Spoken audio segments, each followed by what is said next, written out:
Hello guys, welcome to science academy channels. आज हम लोग पढ़ने वाले क्लास 10th का चैप्टर नंबर 4 द्विघात समीकरण। चलिए हम लोग इसका कॉन्सेप्ट को देखते हैं। Concept number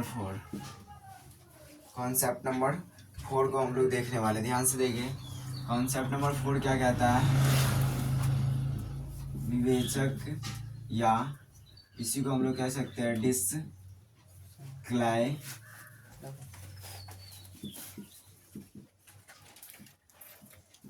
डिस्क्लाइमेशन।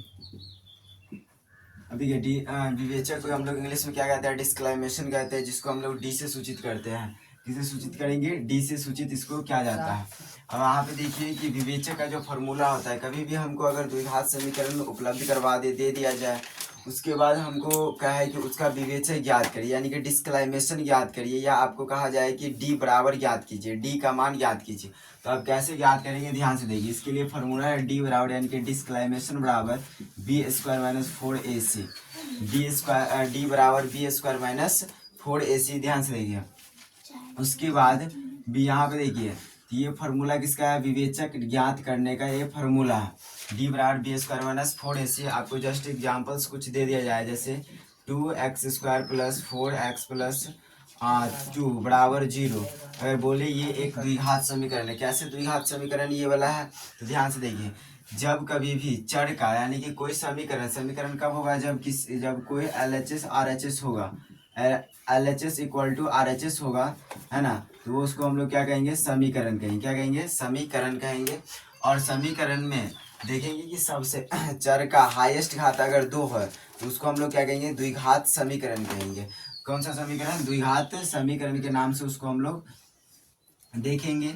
उसके बाद अगर इसका ये द्विघात समीकरण है, ये द्विघात समीकरण को हमको ज्ञात करना है डी का मान। किसका मान ज्ञात करना है? डी का। तो डी का मान कैसे ज्ञात करेंगे? सबसे पहले हमको ए पता होना चाहिए, फिर बी पता होना चाहिए, और फिर सी पता होना चाहिए। अब देखिए ए कैसे पता चलेगा हम लोगों को कि ए का मान क्या है। तो ध्यान से देखिए, जब कभी भी जो भी x² का गुणांक जो होगा, x² के गुणांक को हम लोग क्या कहते हैं? ए कहेंगे। और x का गुणांक को हम लोग क्या कहेंगे? x का जो गुणांक होगा उसको हम लोग क्या कहेंगे? b कहेंगे। और c जो होगा, c यानी कि जो अचर होगा, है ना, अचर यानी कि जो भी अचर है समीकरण में, उसको हम लोग क्या कहेंगे? c कहेंगे। क्या कहेंगे? c कहेंगे। तो तीनों का मान हम लोग यहाँ से निकाल सकते हैं। तो इसमें देखिए समीकरण x² का गुणांक कौन है, यानी कि कोफिशिएंट कौन है? तो कौन है यहाँ पे? 2 है। यानी कि x² के गुना में कौन है? तो 2 है यहाँ पे। तो 2 को हम लोग लिखेंगे, वो हो गया a का मान। और यहाँ पे b का मान क्या हो जाए? तो जो x² का गुणांक होगा, x का जो गुना में होगा, उसको क्या कहेंगे? यानी कि b का मान हो जाएगा। b का मान कितना हो गया? 4। और c का मान कितना हो गया? यहाँ पे अचर क्या है? 2। तो a का मान, b का मान और c का मान निकल गया। यहाँ से हम लोग निकालेंगे विवेचक, यानी कि b² माइनस 4ac, है ना। तो यहाँ पे और फिर फॉर्मूला होता है विवेचक का डी बराबर b² माइनस 4ac।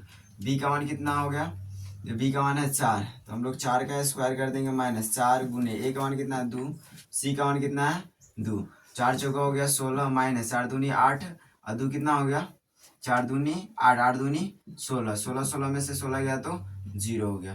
तो 0 क्या होगी? इसका विवेचक हो गया, यानी कि द्विघात समीकरण का विवेचक, यानी कि डिस्क्लाइमेशन हो गया, यानी कि डी का मान निकल करके हम लोगों के पास आ गया।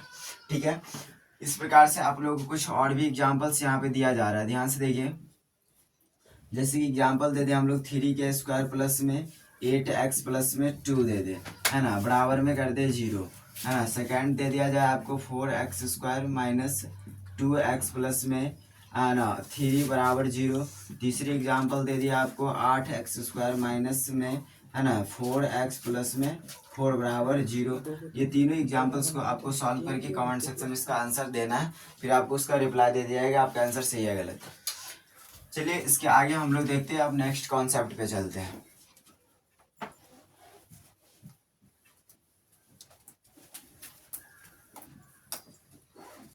चलिए हम लोग अब कॉन्सेप्ट नंबर 5 को देखते हैं। ध्यान समझिए। जैसे कि हम लोग डी का मान निकालते हैं, किसका मान निकालते हैं? डी का। तो कभी कभी देखिएगा डी का मान आप लोग को एक ही नहीं, बहुत सारे एग्जाम्पल जब आप सॉल्व करेंगे, बहुत सारे बनाएंगे, तो डी का मान थोड़ा सा अलग अलग निकलेगा, एक ही नहीं निकलेगा। कभी कभी डी का मान देखिएगा तो प्लस में निकलेगा, किधर निकलेगा, प्लस के तरफ निकलेगा। यानी कि डी का मान जो है कभी कभी प्लस के तरफ, यानी कि शून्य से बड़ा होगा। कभी कभी डी का मान क्या होगा, शून्य से बड़ा देखने को मिलेगा, है ना। कभी कभी ऐसा होगा कि डी का मान जो है ना शून्य के बराबर हो जाएगा, जैसे कि हम लोग अभी देखे थे एग्जाम्पल, उसमें शून्य के बराबर ही था, शून्य के बराबर। कभी कभी डी का मान शून्य के बराबर हो जाए, या कभी कभी डी के मान शून्य से कम हो जाए, यानी कि माइनस में हो जाए, कोई भी मान शून्य से कम हो जाए, है ना। कभी कभी अगर डी का मान शून्य से अधिक हो जाता है, कभी कभी क्या होता है जब डी का मान हम लोग निकालते हैं तो शून्य के बराबर ही हो जाते हैं, कभी कभी डी का मान शून्य से कम हो जाते हैं। तो ध्यान से देखिए, जब कभी भी डी का मान शून्य से अधिक हो जाए, जब कभी भी डी का मान शून्य से अधिक हो जाए तो उसको हम लोग क्या कहेंगे, जब कभी भी डी का मान शून्य से बड़ा हो जाए, यानी कि प्लस के तरफ हो, या जब कभी भी शून्य का मान डी के बराबर हो, तो इन दोनों को हम लोग बोलते हैं वास्तविक। क्या बोलते हैं, वास्तविक बोलते हैं। क्या बोलते हैं, वास्तविक, है ना। या जब कभी भी अगर किसी भी डी का मान शून्य से कम हो जाए, जब कभी भी डी का मान शून्य से कम यानी कि माइनस के तरफ चला जाए, तो उसको हम लोग क्या कहेंगे, काल्पनिक। क्या कहेंगे, उसको हम लोग काल्पनिक कहेंगे। क्या कहेंगे, काल्पनिक कहेंगे। अगर डी का मान शून्य के बराबर हो या शून्य से अधिक हो तो उसको हम लोग क्या कहेंगे, वास्तविक कहेंगे। या जब कभी भी डी का मान माइनस के तरफ हो, या डी का मान माइनस के तरफ यानी कि जीरो से कम हो, तो उसको हम लोग क्या कहेंगे, काल्पनिक कहेंगे। क्या कहेंगे, उसको हम लोग काल्पनिक कहेंगे। चलिए अब यहाँ पे आपको थोड़ा सा एग्जाम्पल्स दिया जाता है, उसमें आपको ये पहचानना है, यानी कि वास्तविक और काल्पनिक नहीं समझ में आया तो समझिए इसको। वास्तविक काल्पनिक हो गया यानी कि मूल्यों की प्रकृति, मतलब कि उसका मूल्य कैसा है, यानी कि डी जो है, डी का मान काल्पनिक है या वास्तविक है, समझ बात को। तो इस बात को पता, अगर डी का मान प्लस के तरफ है यानी कि जीरो से अधिक है, जीरो के बराबर है, तो उसका जो मूल्य हो जाएगा वास्तविक होगा।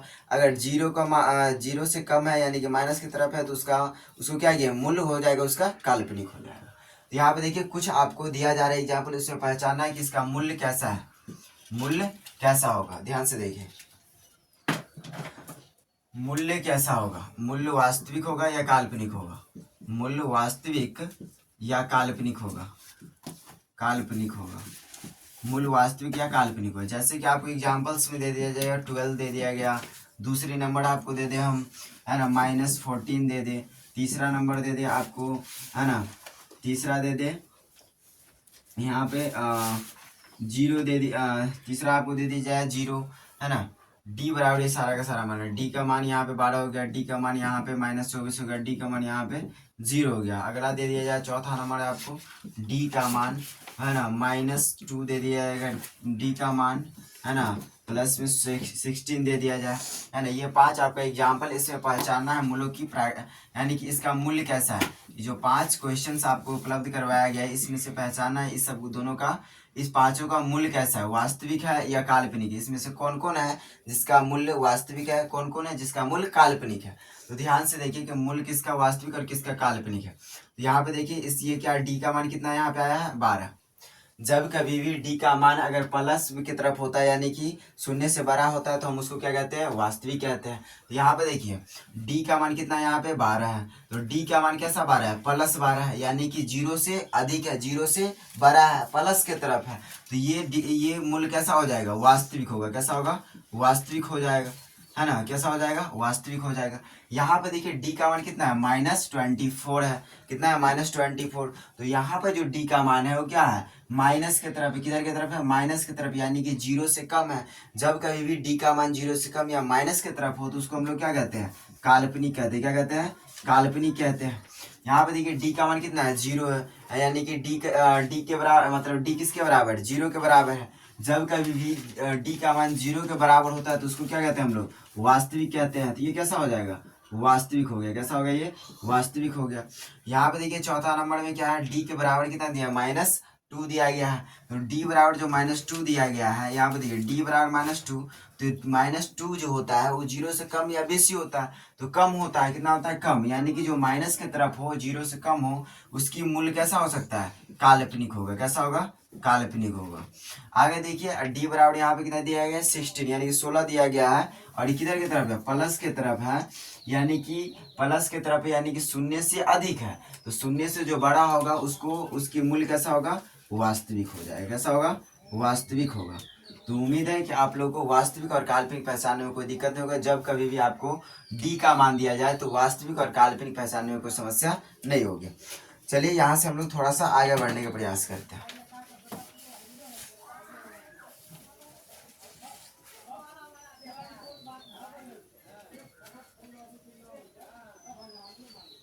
अब यहाँ से आगे हम लोग देखते हैं, ध्यान से देखिए। जब कभी भी ध्यान से देखिए यहाँ पे कुछ यहाँ पे लिखा गया डी बराबर बी स्क्वायर माइनस 4ac, फिर से लिख दिया बी स्क्वायर माइनस 4ac, फिर से लिख दिया डी बराबर बी स्क्वायर माइनस 4ac। ठीक है, अब यहाँ पे देखिए लिख दिए हम लोग कि अब यहाँ पे ध्यान से देखिए जब कभी भी अगर d का मान है ना, d का मान 0 से क्या हो 0 से बड़ा हो, मतलब कि इधर d का मान यानी कि d का मान जो है हमें अगर कभी भी 0 से कैसा हो बड़ा हो तो 0 से बड़ा हो उसको हम लोग क्या कहते हैं वास्तविक कहते हैं। जब कभी भी d का मान 0 के क्या हो जाए बराबर हो जाए तो उसको भी क्या कहते हैं हम लोग वास्तविक कहते हैं। वास्तविक है, ठीक है। जब कभी d का मान 0 से क्या हो जाए यानी कि जब कभी भी d का मान 0 से है ना, d का मान 0 से छोटा हो जाए यानी कि माइनस की तरफ चल जाए तो उसको क्या बोलेंगे हम लोग काल्पनिक बोलते हैं। इस बातों को हम लोग देख ही लिए। देखिए यहाँ पे थोड़ा सा यूनिक केवल ये है, ध्यान से देखिए इस दोनों पे हमको चर्चा विशेष करना है कि देखिए जब कभी भी d का मान 0 से बड़ा हो उसको भी वास्तविक कहेंगे, जब कभी d का मान 0 के बराबर हो उसको भी क्या कहेंगे हम लोग वास्तविक कहेंगे। पर यहाँ पे दिक्कत ये है कि भाई जब d का मान बराबर हो या बेसी हो दोनों को हम लोग वास्तविक ही कह देंगे। इन दोनों में कुछ ऐसा अंतर लग ही नहीं रहा है, अब बस मान तो थोड़ा सा अलग अलग लग रहा है। ये d का मान ऊपर में 0 से बड़ा हो रहा है, यहाँ पे d का मान 0 के बराबर हो रहा है तो दोनों बराबर मतलब कि मान अलग अलग आ रहा है और बात दोनों को हम लोग क्या कह रहे हैं सेम ही कर रहे हैं। तो यहाँ देखिए थोड़ा सा अंतर यहाँ पर भी है। मूल्य इसका वास्तविक और काल्पनिक के समय में बात करें तो इन दोनों का मूल्य कैसा होगा सेम होगा वास्तविक होगा। अब इसी में हम बात करें कैसा वास्तविक होगा तो वास्तविक एवं यानी कि जब कभी भी डी का मान 0 से बड़ा हो जाएगा तो वास्तविक एवं असमान हो जाएगा। कैसा हो जाएगा असमान हो जाएगा। जब कभी भी डी का मान 0 के बराबर हो तो वास्तविक एवं समान हो जाएगा। कैसा हो जाएगा वास्तविक एवं समान हो जाएगा और है ना।